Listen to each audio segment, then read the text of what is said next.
Alors, je vois ce mot d'enrôler. Enrôler. Alors, le premier mot, c'est enrôler. Le mot enrôler a une signification positive de confier des rôles à des élèves, de confier des rôles à des gens, de confier des rôles aux gens avec qui on travaille, de ne pas simplement toujours travailler pour soi et par soi. Enrôler, ça peut être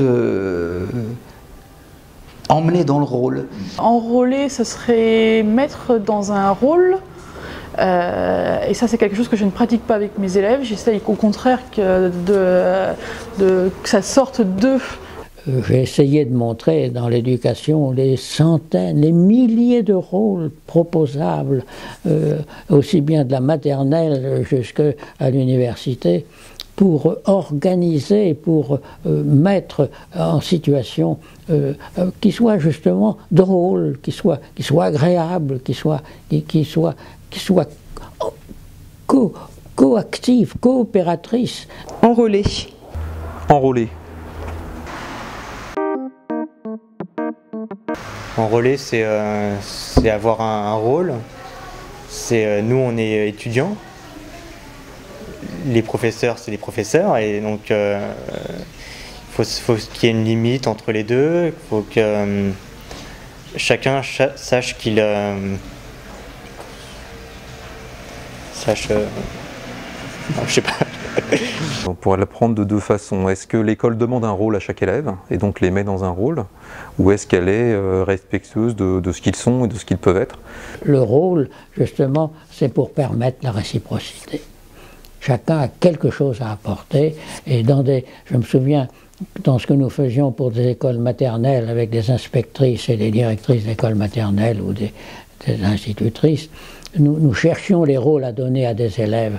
Alors il y avait des rôles pour ceux qui étaient de maths sup, de maternelle supérieure, n'est-ce pas?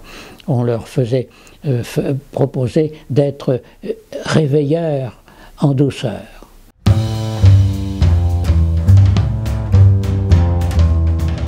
De petits qui avaient 2-3 ans, etc. Ils étaient responsables de ce réveil, mais en douceur. Bon, ils avaient un rôle. Il y en avait d'autres qui étaient responsables des plantes ou des animaux, qui étaient là pour enjoliver, que ce soit des poissons ou que ce soit des lapins, peu importe.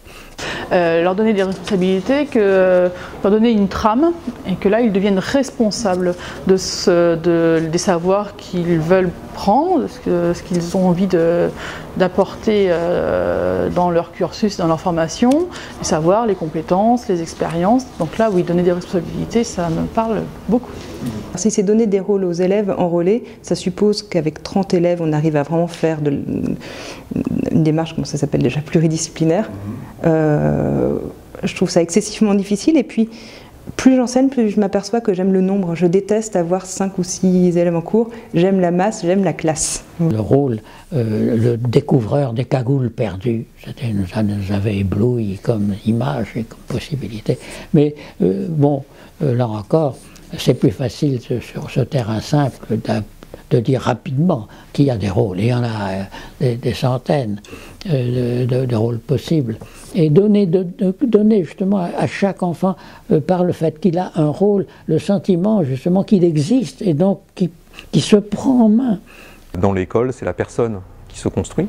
C'est la personne qui petit à petit prend les outils de son inscription dans une société, dans une structure, dans un cadre, et non pas seulement par l'obéissance et la soumission, mais par la compréhension des finalités. Dans les laboratoires, est-ce qu'il n'y a pas des élèves qui peuvent être attentifs à des mesures de sécurité, et ainsi de suite.